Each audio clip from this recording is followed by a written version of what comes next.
Let's go! The biggest game in all of college football, Texas versus Texas A&M. I'm so excited that we have this rivalry back. And honestly, a lot of it's going to come down to this really good Texas A&M defensive line. Can they make plays versus a really good offensive tackle in Kelvin Banks? And you see on the opening play of the game, the running back here chipping kind of gets Banks off his base here, and the end's able to cut to the inside and make this play. And obviously A&M's defensive line has some dudes, right? Kentucky's does as well, but if you could just get so much disruption. So obviously SARK loves motion. He loves misdirection, and he does so many jet sweeps, but he also loves motion from his offensive line. So right here, you have Kelvin Banks. You trust him to seal off this end, and the right guard is pulling for extra protection on the backside. What Texas is doing is running a flood concept, flat route here, vertical here, deep over into this space right here. And this is just like our Arkansas versus Missouri film study breakdown. Bang, it's floating in your face right now. I'll link it down below. You could still complete this even if they have it defended, okay? So watch this. This player actually gets good depth over here, but Quinn Ewers, a really good touch thrower of the football, been very critical of Quinn. Look at the touch. Look at the accuracy right here to Isaiah Bond over the outstretched arm of the defender. That's as good as you will see it, and you get a nice explosive. And then we get to a few plays after this. The SEC's best tight end might be 85 Gunnar Helm. Now, A&M fans, you've seen some really good tight ends this year. LSU's Mason Taylor, you can make a case, is the best. But honestly, in this game, Quinn from the pocket threw as beautiful of a ball as he had all season. That's ridiculous stuff. So if I am A&M, I'm giving this Texas offensive line a lot of different looks. So this looks like just a typical three-man front, but watch, there is a slant and a rush coming from a deeper level here. And guess what? Quinn Ewers gets a bull rush right into his lap, and this defensive alignment here is actually pretty simple, okay? The C's part over the middle, but because there was pressure right in his lap, this ball should still be complete. But a good old-fashioned bull rush did enough to not let Quinn Ewers step into this fully, and, well, you miss a touchdown. All right, it's 3rd and New Braunfels. Is that how you say that town? I know it's like 30 minutes outside of Austin. My good buddy Chad lives there. But anyway, if I were the Texas A&M defense, I'm running a lot of twist stunts. Okay, DT goes outside, in comes around. And Ewers doesn't like a pocket where there's confusion, right? Not many quarterbacks do. Another thing I would do if I'm A&M's defense is poach, right? Take chances. Why not? You know, offensively, that is really not the strength of this A&M team.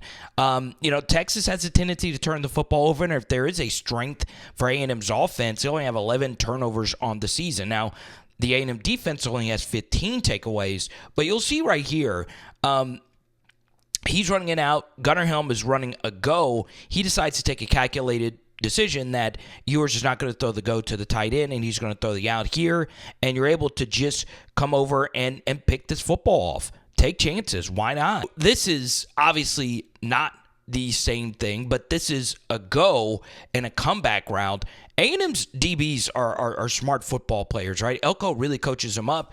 You'll see that 20. This isn't so much, you know, a gamble where there was the cloud corner and he just took it right there, but this is something along those same lines, right?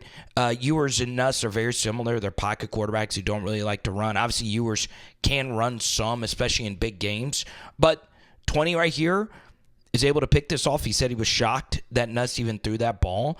You know, there's going to be opportunities for A&M to do this. And from an A&M defensive standpoint, this is a lot of what you're going to see, all right? Little obscure formation here from Auburn, and you get a little bit of a pre-snap motion. So it changes whose man is who here on the outside. And you get a play action fake. And watch what actually happens at the snap. They actually have a few guys beat their blocks. Obviously, A&M's defensive line is really good. Shamar Turner's able to turn the corner, but you have a running back in Jarquez Hunter also able to help pick up. So you'll see Texas do a lot of max protect as well, knowing that this A&M secondary was blasted by a quarterback in Peyton Thorne, who many consider to be the worst in the SEC. So expect this to be Isaiah Bond. Obviously, this is Cam Coleman, a really good player. Des Ricks was also beat earlier in this game for a touchdown by the same receiver.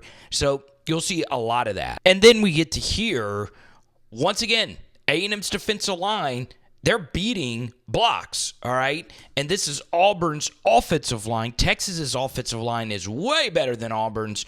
But here's the thing. It doesn't matter how much penetration you have. If you're blowing blocks and assignments on the second level defensively, Cam Coleman breaks the ankles here. It doesn't matter, right? And Sark is a better play caller than Hugh Freeze. Alrighty, so we know what A&M's offense is. It's all really based out of the Marcel Reed zone read game. Now, we know Le'Veon Moss is an absolute monster, number 8 for A&M, one of the best tackle breakers you'll really ever see at the running back position. But Reed and the QB run game are going to be so big in this game. And I made a mistake. I totally forgot Le'Veon Moss is out for the season. I love my Louisiana. So I made a mistake. Le'Veon Moss, of course, out for the season. Can Amari Daniels get over you-know-what last week and play the game of his life? Obviously, a really good call here on 3rd and 6. You always want to run the football on 3rd and 6. Look at that. Make a safety miss. You love to see it. And this is what A&M's going to have to do. You know, you're going to have some plays that are perfectly dialed up. Colin Klein will get you that. Can you make safeties miss in the hole? So we get to Noah Thomas. I've always liked him, number 3. This A&M wide receiver unit isn't all that great overall. As many of you know, Texas's DBs, 5, 7. I mean, they have played a lot better. This was perceived weakness, and especially considering after they lost Derek Williams, they're really good safety. Texas DBs have been really solid with the Thorpe Award finalists. Can you make these 50-50 plays? It might just come down to that. And then we get to hear, what about the RPO game? One started to play better for A&M. You get a nice pull read here from Marcel Reed. This could have been a play-action pass the entire way.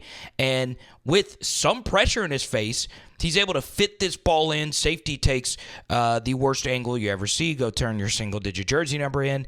And it's Noah Thomas to the freaking hizzy, baby. And here we go. You'll see Texas right here giving up a little RPO action here. Vanderbilt did have some success running the ball. You pull right here, and then, of course, Pavia hits it. So this is something you will definitely see. And if you're Texas, just make the tackle, right? Sure, you gave that up. That's 15 yards, right? And you got to throw through a lot of traffic. Unlike Auburn, just make the simple play. And then we get to what this Texas defensive line needs to do, okay? We know they have really, really good rush ins. We know Zero Hill is a really good linebacker. We know they're very athletic.